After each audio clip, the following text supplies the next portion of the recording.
ദേ മനുഷ്യ, നിങ്ങൾ എന്ത് ചെയ്താലും വേണ്ടില്ല, 2 ആഴ്ചയ്ക്കുള്ളിൽ ആ പെണ്ണിനെ കണ്ടെത്തി വിക്രമിന്റെ കാൽ കീഴിൽ കൊണ്ട് കൊടുത്തേ പറ്റൂ. ഞാൻ പറഞ്ഞില്ലേ, ഞാൻ അന്വേഷിക്കാം. നീ ഒന്നും മിണ്ടാതിരിക്കെ. കുരങ്ങന്റെ കയ്യിൽ പൂമാല കിട്ടിയതുപോലെ ആയിരുന്നു നിങ്ങളുടെ കയ്യിൽ കമ്പനി കിട്ടിയ സമയത്ത്. കോടികൾ ഖജനാവിലുള്ള കമ്പനി ഏതാനും മാസങ്ങൾ കൊണ്ടല്ലേ നിങ്ങൾ ഈ നഷ്ടത്തിലാക്കിയത്? ശില്പയുടെ സംസാരം കേട്ട പ്രഭാകർ ദേഷ്യത്തിൽ സോഫയിൽ നിന്നും ചാടി എഴുന്നേറ്റു. നീ എന്താടി പറഞ്ഞത്? എന്താ മനുഷ്യ ഞാൻ പറഞ്ഞതിൽ ഒരു തെറ്റ്? നിങ്ങളുടെ അനിയത്തിയുടെ ഭർത്താവ് ആ രമചന്ദ്രൻ കോടികളായിരുന്നു അവരുടെ കമ്പനിയുടെ ഖജനാവിൽ നിറച്ചിരുന്നത്.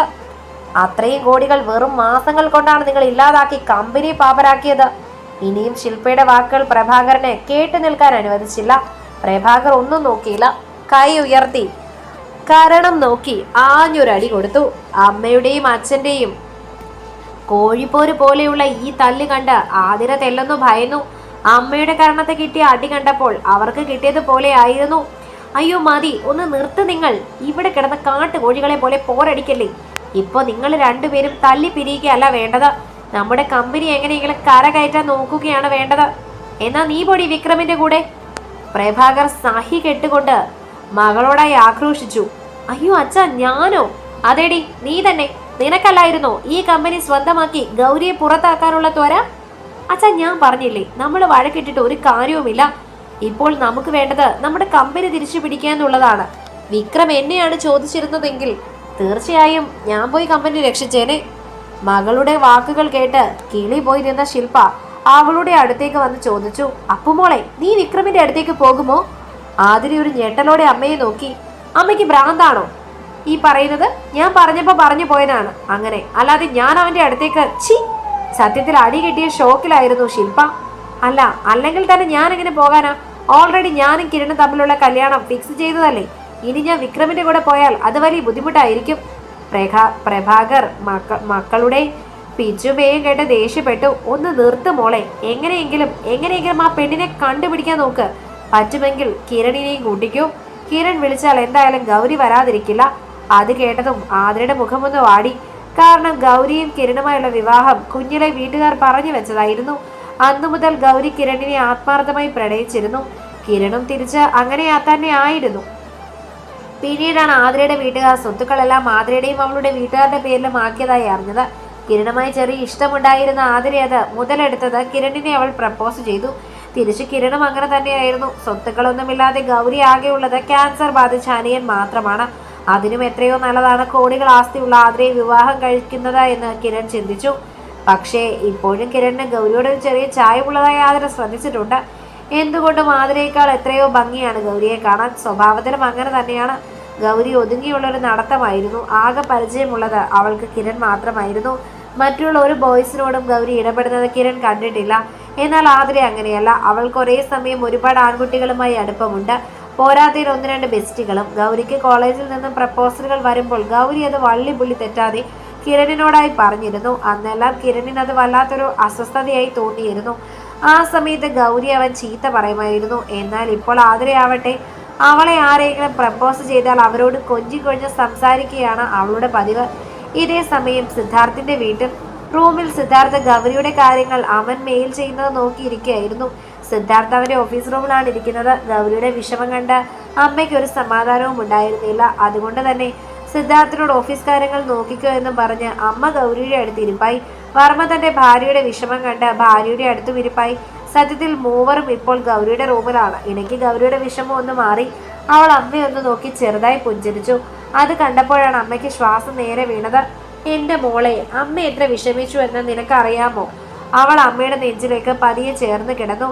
അവൾ അമ്മയുടെ നെഞ്ചിലേക്ക് ചേരാൻ കാത്തിരുന്ന പോലെ ആശ അവളുടെ തലയിൽ തലോടിക്കൊണ്ട് അവളുടെ നെറ്റിയിലൊന്ന് ചുംബിച്ചു. മോളെ, എന്ത് വിഷമമുണ്ടെങ്കിലും ഞങ്ങളോട് പറഞ്ഞൂടെ നിനക്ക്? എന്തിനാ മനസ്സിൽ കൊണ്ടിങ്ങനെ നടക്കുന്നത്? ഇപ്പൊ തന്നെ നോക്ക്, അമ്മയുടെ ശരീരമാകെ വിറച്ചു കയറുകയാണ്. എന്റെ കുഞ്ഞിന് എന്തു പറ്റിയെന്ന് അറിയാതെ. അപ്പോഴേക്കും വർമ്മ പറഞ്ഞു തുടങ്ങി. മോളെ ഗൗരി, അച്ഛനൊന്നും അറിഞ്ഞുകൊണ്ട് ചോദിച്ചതല്ല. മോൾക്ക് ഇത്ര വിഷമമാകുമെന്ന് അച്ഛൻ വിചാരിച്ചില്ല. അച്ഛനോട് ക്ഷമിക്കും മോളെ. സത്യത്തിൽ അവളുടെ കരച്ചിൽ എല്ലാവരും വിഷമിച്ചു എന്ന് അവൾക്ക് മനസ്സിലായി. അതവളെ വല്ലാതെ അസ്വസ്ഥയാക്കി. അവള് കാരണം എല്ലാവരും വിഷമിച്ചല്ലോ എന്നോർത്തുള്ള അസ്വസ്ഥത. അയ്യോ അങ്കിൾ, എന്തിനാ എന്നോട് ഇങ്ങനെ പറയുന്നത്? അതിൻ്റെ ഒരു ആവശ്യവുമില്ല. മോളെ ഒരു കാര്യം ചോദിക്കട്ടെ? അവൾ തലയാട്ടി സമ്മതം കൊടുത്തു. വേണ്ട വേണ്ട, നിങ്ങൾ ഇനി എൻ്റെ മോളോട് ഒന്നും ചോദിക്കേണ്ട. നിങ്ങൾ എന്ത് ചോദിച്ചാലും എൻ്റെ കുട്ടിക്ക് വിഷമം വരും. അവൾ അമ്മയുടെ നെഞ്ചിൽ നിന്നും പതിയെ തലയെടുത്തു മാറ്റി അമ്മയുടെ മുഖത്തേക്ക് നോക്കിക്കൊണ്ട് പറഞ്ഞു, ഇല്ല അമ്മ, അച്ഛൻ ചോദിച്ചോട്ടെ, എല്ലാം നിങ്ങൾ അറിയണ്ടേ? അവളുടെ സംസാരത്തിൽ അവളുടെ തൊണ്ട സങ്കടം കൊണ്ട് ഇടറുന്നത് ആശ മനസ്സിലാക്കി. അവൾ അവളുടെ കഥ പറഞ്ഞു തുടങ്ങി. ഇതേ സമയം സിദ്ധാർത്ഥിന്റെ കമ്പ്യൂട്ടറിലേക്ക് അവന്റെ മെയിൽ വന്നിരുന്നു. അതിലുള്ള ഗൗരിയുടെ കാര്യങ്ങൾ വായിച്ചതും സിദ്ധാർത്ഥിന്റെ കണ്ണുകൾ ഒന്ന് കുറുകി. ഇവൾക്ക് ഇത്രയും പ്രശ്നങ്ങൾ ഉണ്ടായിരുന്നോ? സിദ്ധാർത്ഥ് കാലിന് മുകളിൽ കാല് കയറ്റി വയ്ക്കുന്നതിനിടയിൽ അവനോട് തന്നെ ചോദിച്ചു. ശേഷം മുഷ്ടി ചുരുട്ടിക്കൊണ്ട് അവന്റെ താടിയിൽ ഊന്നി. സിദ്ധാർത്ഥ് ഫോണെടുത്ത് അവനെ ഒന്ന് കോൾ ചെയ്തു. ഫസ്റ്റ് റിങ്ങിൽ തന്നെ അവൻ കോൾ അറ്റൻഡ് ചെയ്തു. അവനിപ്പോൾ ആതിര ഗ്രൂപ്പ് ഓഫ് കമ്പനിയുടെ അവസ്ഥ എന്താണ്? ആ കമ്പനി നമ്മുടെ കമ്പനിയുമായി ചെറിയ ടൈപ്പുള്ള കമ്പനിയാണ്. നമ്മുടെ കമ്പനിയുമായി ടൈപ്പുള്ള കമ്പനിയാണോ Athira group of company? Siddharth സംശയത്തോടെ ചോദിച്ചു. അതെ സിദ്ധാർത്ഥ്, ആതിര ഗ്രൂപ്പ് ഓഫ് കമ്പനിക്ക് 3.5 കോടിയുടെ ഫണ്ട് നൽകിയത് നമ്മുടെ കമ്പനിയായിരുന്നു. എന്തായിരുന്നു പെട്ടെന്നൊരു 3.5 കോടിയുടെ ഫണ്ട് ആതിര ഗ്രൂപ്പ് കമ്പനിക്ക് കൊടുക്കാൻ കാരണം? ആതിര ഗ്രൂപ്പ് ഓഫ് കമ്പനി ഇപ്പോൾ അവരുടെ കമ്പനിയുടെ അവസാനത്തിലാണ് ഉള്ളത്. ഇവിടെ കമ്പനി ഇപ്പോൾ വൻ നഷ്ടത്തിലാണ്. അതിനുവേണ്ടി ഇപ്പോൾ ഒരു ഫണ്ടിന്റെ ആവശ്യത്തിനായി പ്രഭാകർ നമ്മളോട് സഹായം ചോദിച്ചിട്ടുണ്ട്. ഏകദേശം 5 കോടിയാണ് ഫണ്ടായി അദ്ദേഹം ചോദിച്ചിരിക്കുന്നത്. അവൻ ഞാൻ പറയുന്നത് നീ ഇനി ശ്രദ്ധയോടെ കേൾക്കണം. നീ പറ സിദ്ധാർത്ഥ്. ആതിര ഗ്രൂപ്പ് ഓഫ് കമ്പനിയുടെ ഫണ്ടിനുമായുള്ള അപേക്ഷ റിജക്ട് ചെയ്ത് അവർക്കൊരു മെയിൽ അയക്കണം. നമ്മുടെ കമ്പനിയിൽ നിന്ന് വാങ്ങിയ 3.5 കോടി രൂപ തിരിച്ച് 1 മാസത്തിനുള്ളിൽ നമ്മുടെ കമ്പനിക്ക് തിരികെ തരണമെന്ന് അവർക്ക് മെയിൽ ചെയ്. സിദ്ധാർത്ഥ്, ഞാൻ പറഞ്ഞില്ലേ അവരുടെ കമ്പനി ഇപ്പോൾ വൻ നഷ്ടത്തിലാണ്. അതൊന്നും എനിക്കറിയണ്ട. നമ്മുടെ കമ്പനിയിൽ നിന്ന് വാങ്ങിയ 3.5 കോടി രൂപ അവർ 1 മാസത്തിനുള്ളിൽ തന്നേ പറ്റൂ. പിന്നെ ആ കമ്പനിയുമായുള്ള എല്ലാ ഡീൽസും ഇപ്പോൾ തന്നെ ക്ലോസ് ചെയ്യാൻ എന്ത് വേണമെങ്കിലും ചെയ്തു. സിദ്ധാർത്ഥ്, എന്തിനാണിപ്പോൾ അതിൻ്റെ ഒരു ആവശ്യം? നീ എനിക്ക് അയച്ച മെയിലിൽ നീ ഒന്നും വായിച്ചില്ലേ? ഞാൻ ഗൗരിയെക്കുറിച്ചുള്ള മെയിലൊന്നും വായിച്ചില്ല. കിട്ടിയതും ഡയറക്റ്റ് നിനക്ക് അയക്കുകയായിരുന്നു. അതേതായാലും നന്നായി. എന്തായാലും ഞാൻ പറഞ്ഞതുപോലെ നീ ചെയ്. അവരുടെ ഫണ്ടിനുള്ളത് റിജക്റ്റ് ചെയ്യുന്നത് 3.5 കോടി തിരികെ നൽകാൻ മെയിലും അയച്ചേക്ക്. ഫോൺ കട്ടായതും അവന്റെ മനസ്സിൽ പല ചിന്തകളായിരുന്നു. ഈ ആതിര ഗ്രൂപ്പ് ഓഫ് കമ്പനിയും ഗൗരിയും തമ്മിൽ എന്താ ഇത്രമാത്രം ബന്ധം? അല്ലെങ്കിൽ തന്നെ നമ്മുടെ കമ്പനിയുമായി ടൈപ്പുള്ള ഒരു കമ്പനിയുമായി പെട്ടെന്നൊരു കരാർ ഏർപ്പെടുത്താൻ എനിക്കൊന്നും മനസ്സിലാവുന്നില്ല. അവൻ തലയൊന്ന് കുലുക്കിക്കൊണ്ട് ഓഫീസ് ഫയൽ എടുത്ത് ക്യാബിനിലേക്ക് നടന്നു. ഇങ്ങനെയുള്ള പ്രധാനപ്പെട്ട മെയിൽ സിദ്ധാർത്ഥിന്റെ കമ്പ്യൂട്ടറിൽ നിന്നാണ് അയക്കാറ്. ആതിര ഗ്രൂപ്പ് ഓഫ് കമ്പനിയുടെ മെയിൽ ഓപ്പൺ ചെയ്ത അവൻ അതിലേക്ക് മെസ്സേജ് അയച്ചു.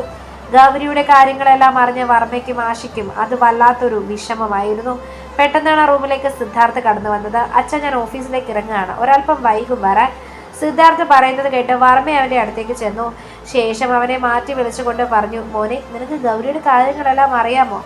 ഇതുവരെ അറിയില്ലായിരുന്നു. ഇപ്പോൾ ഒരു 5 മിനിറ്റ് മുന്നേ ഞാൻ എല്ലാം അറിഞ്ഞു.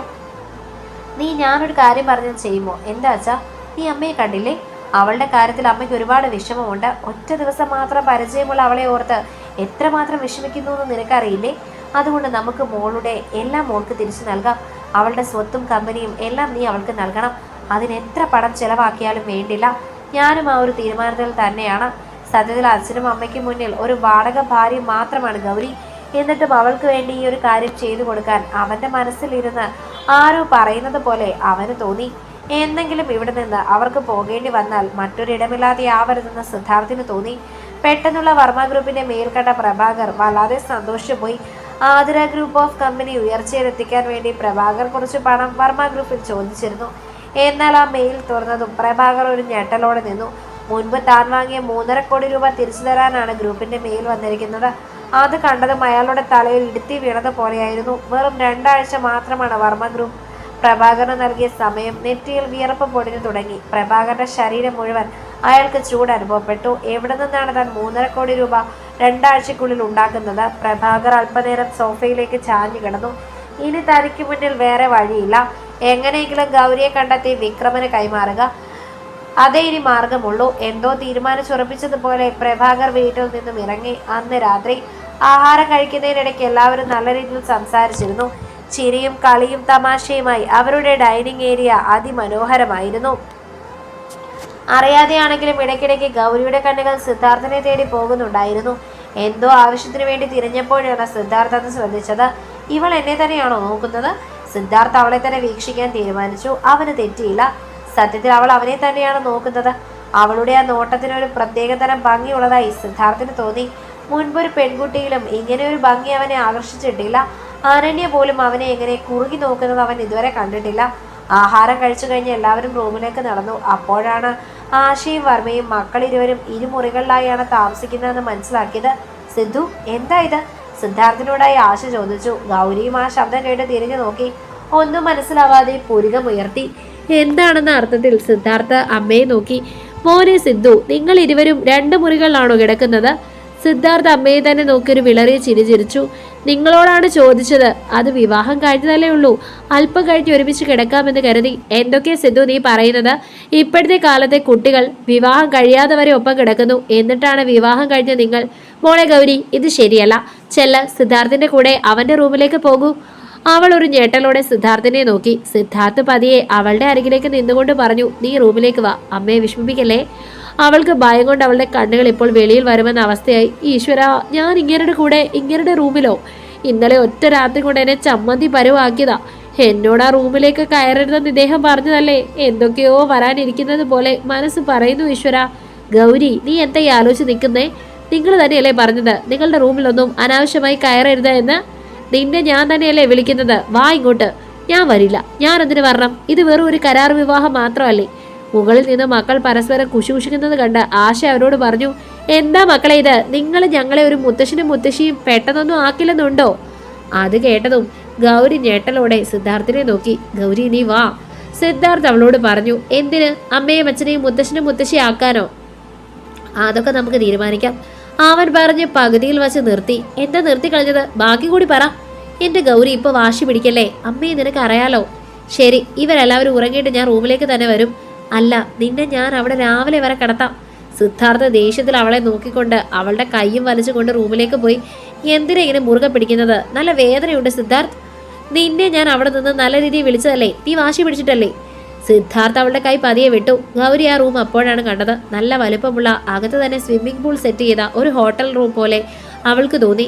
അവളുടെ നോട്ടം കണ്ട് സിദ്ധാർത്ഥ അവളെ തന്നെ നോക്കി നിന്നു. ആ റൂമിന്റെ ഭംഗിയിൽ മതിമറന്ന അവൾ ആ റൂം ചുറ്റി നടന്ന് കാണാൻ തുടങ്ങി.